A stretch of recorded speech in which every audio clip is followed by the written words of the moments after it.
Hi, I'm Adam Rombel, Editor-in-Chief of the Central New York Business Journal, here on November 2nd with the latest Rombel on Business report. Today we're talking the October National Jobs Report, which was released this morning by the U.S. Bureau of Labor Statistics. First, the headline numbers. The much talked about unemployment rate rose to 7.9% from 7.8% in September. However, we had pretty substantial jobs growth compared to prior months. U.S. employers added 171,000 jobs in October, which was up from 148,000 in September. And that number had actually been revised up from the 114,000 jobs that was actually originally reported a month earlier. So we saw some substantial job growth. So how did the unemployment rate rise in October when we had better job growth this month than September? Well, here's how. The household survey, which is used to calculate the unemployment rate, found 410,000 more people reported having a job in October. But the survey also found 578,000 more people reported being in the labor force, participating, actively looking for work.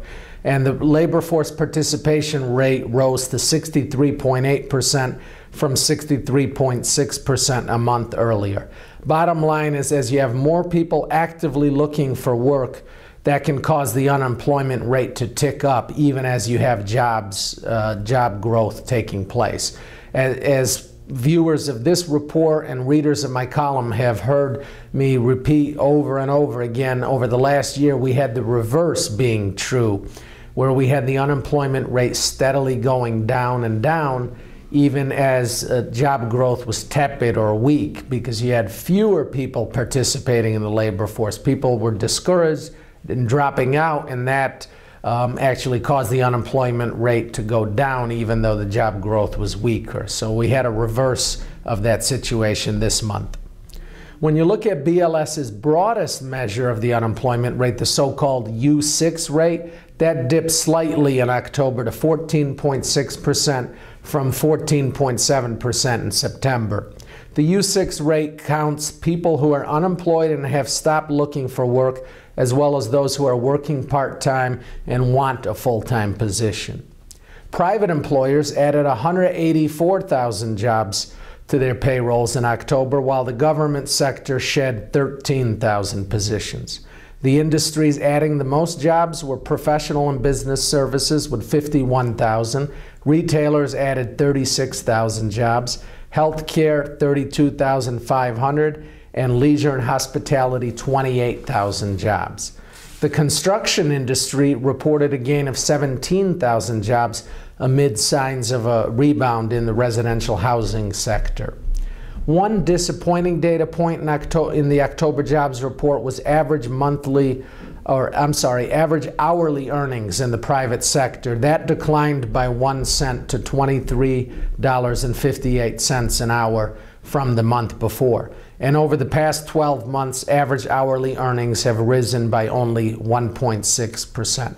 So to bottom line it all for you, today's jobs report was overall pretty positive in that you had an acceleration in the number of jobs added. You had a revision upward in job growth from the previous months. You had more people confident enough to participate in the labor force.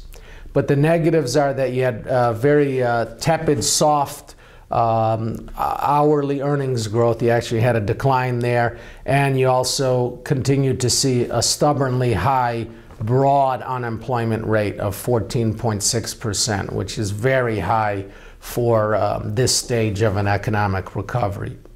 Locally, we'll get the jobs data for October for New York State and its metro areas on November 15. In September, the state gained 9,600 jobs, and the unemployment rate fell to 8.9% from 9.1% in August. On November 20, we'll see the data on unemployment rates in New York's metropolitan areas. That, of course, includes the Syracuse, Mohawk Valley, and greater Binghamton areas. We'll be tracking it all here. Once again, I'm Adam Rombel, Editor-in-Chief of the Central New York Business Journal. Thanks for joining me.